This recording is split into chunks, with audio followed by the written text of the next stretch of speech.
aqui para o pessoal, né? Hoje o dólar ensaiou aí, né, para fechar abaixo dos R$ 5, quando ele atingiu a mínima de R$ 4,98, quando a gente olha ali a mínima do dia.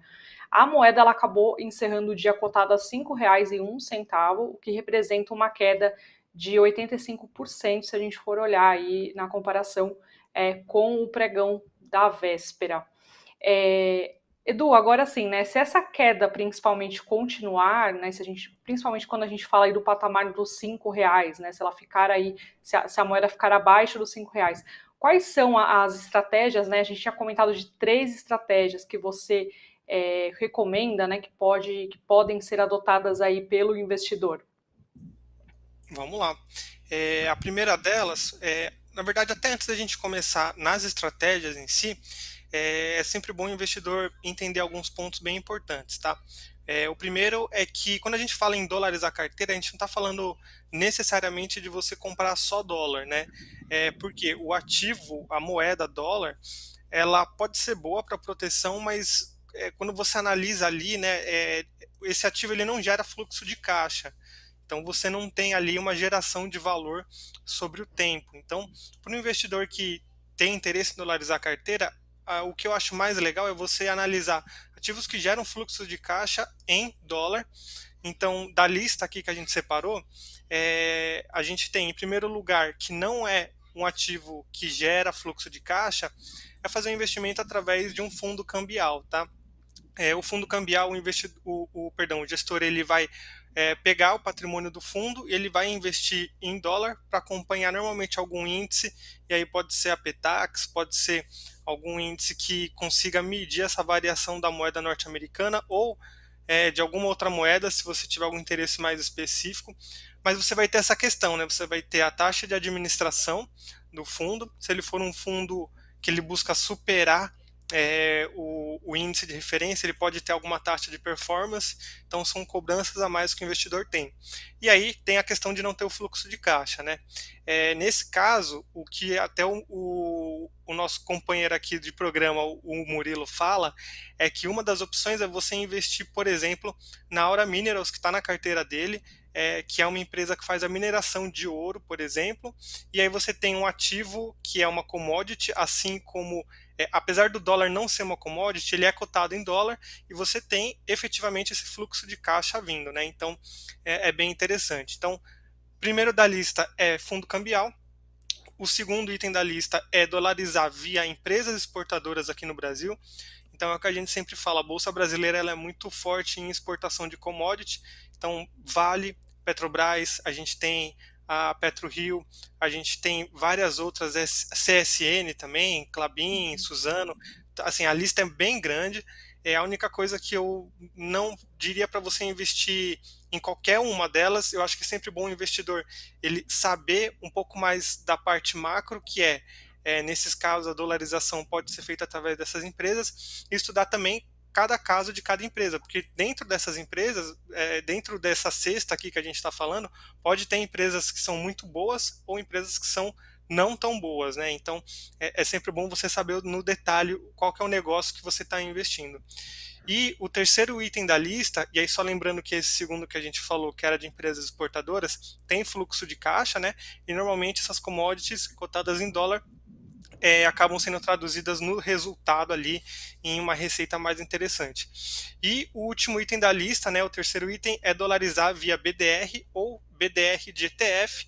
E aí, se você for através de um BDR mesmo só de empresa, você tem esse fluxo de caixa também em dólar. Se você faz via BDR de ETF, o ETF ele reinveste os dividendos, a maioria, né, nas próprias empresas que ele segue, ou então você tem alguns ETFs, BDRs de ETFs dos Estados Unidos que pagam, por exemplo, os dividendos, que é o caso do ETF que segue os REITs lá dos Estados Unidos, que é o equivalente ao fundo imobiliário que a gente tem aqui. Então você acaba tendo essa receita mais periódica que, apesar de você receber em real na sua conta na corretora, você acaba tendo essa paridade com o dólar, que é bem interessante, né? Eu vou colocar na tela aqui o gráfico do dólar, porque eu queria mostrar para o pessoal de casa que o comportamento do dólar ele está num momento bem interessante.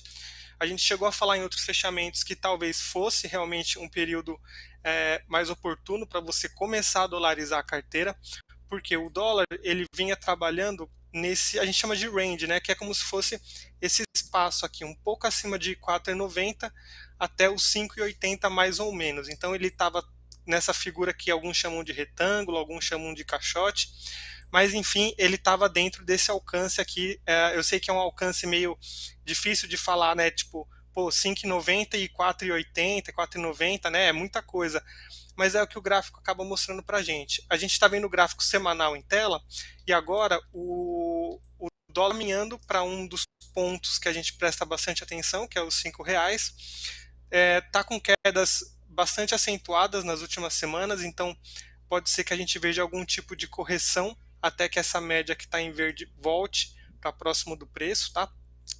Mas de qualquer forma, é sempre bom a gente lembrar também que muitos gestores de fundos estavam defendendo que por fundamentos econômicos o dólar ele deveria estar custando um valor abaixo de 4, perdão, um valor abaixo de 4,90 ou 4,85, dependendo de qual gestor a gente pega ali a carta aquela carta mensal dos fundos, né?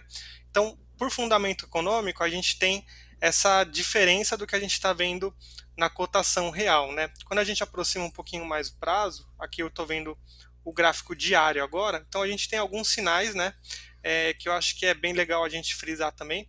Então, desde aqui de cima, deixa eu até colocar melhor aqui.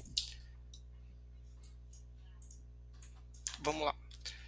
Então aqui a gente teve o último topo, 5,75, né?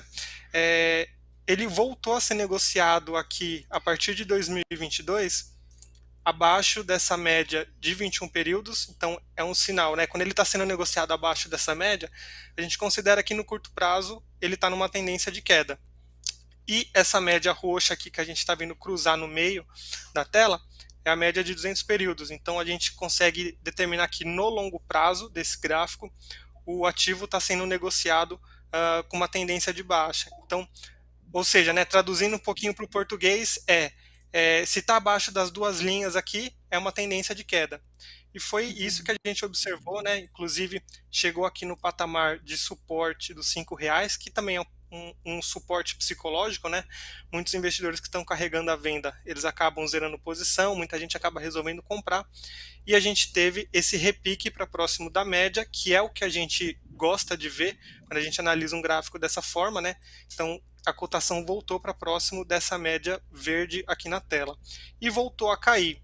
Agora fica a dúvida realmente se ele vai conseguir seguir um fundamento macro de continuar caindo, né? Então a gente espera que ele consiga ficar abaixo dos R$ 5, ou se pode acontecer, eu vou até voltar para o gráfico semanal, porque a gente consideraria que uma tendência forte mesmo de queda seria quando ele perdesse só os 4,80, 4,90, 4,80 mais ou menos.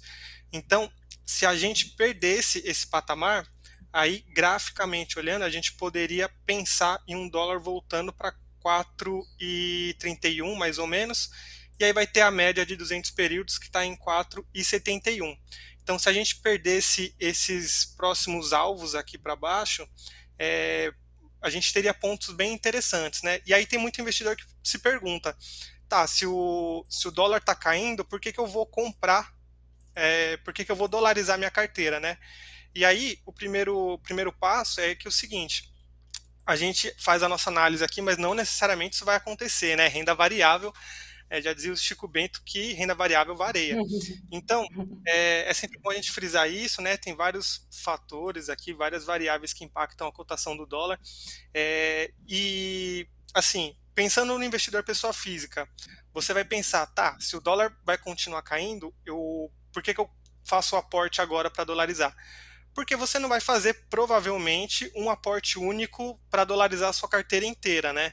Normalmente, o investidor pessoa física, ele pensa em aportes periódicos. Então, a gente até dá essa dica quando você vai querer entrar, por exemplo, em dolarização de carteira ou entrar em commodity, se você está com um ativo que tem muita volatilidade, vai fazendo compras parceladas, né? Então, vai fazendo aportes periódicos que você vai ver que o seu preço médio ele vai ser uma média ponderada da sua participação.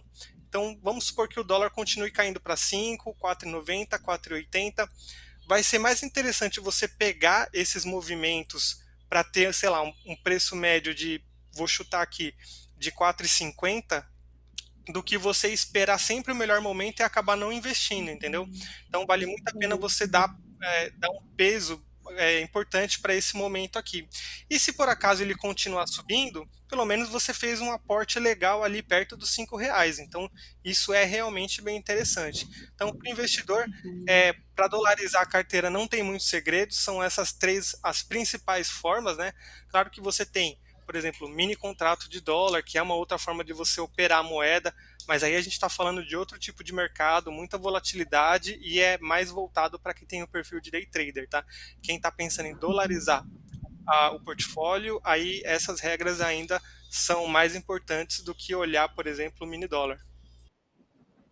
Legal, Edu. Então, assim, né, não precisa ficar esperando o dólar cair mais, né? Já dá para posicionar aí a carteira, fazer essa diversificação aí toda que você comentou nesse momento, né? Exato. Sempre tem uma listinha ali de empresas ou ativos que você quer fazer esse aporte quando o dólar cai. E aí você tem nessa lista, momentos como agora, você consegue aproveitar uma boa cotação. Legal. Até só fazendo um complemento, né? O BDR, só para quem não sabe, o BDR pode ser sim comprado por pessoas físicas, né? O BDR é um recibo de uma ação de uma empresa internacional que é negociado aqui, que a gente pode comprar como pessoa física, né, Edu? Exato.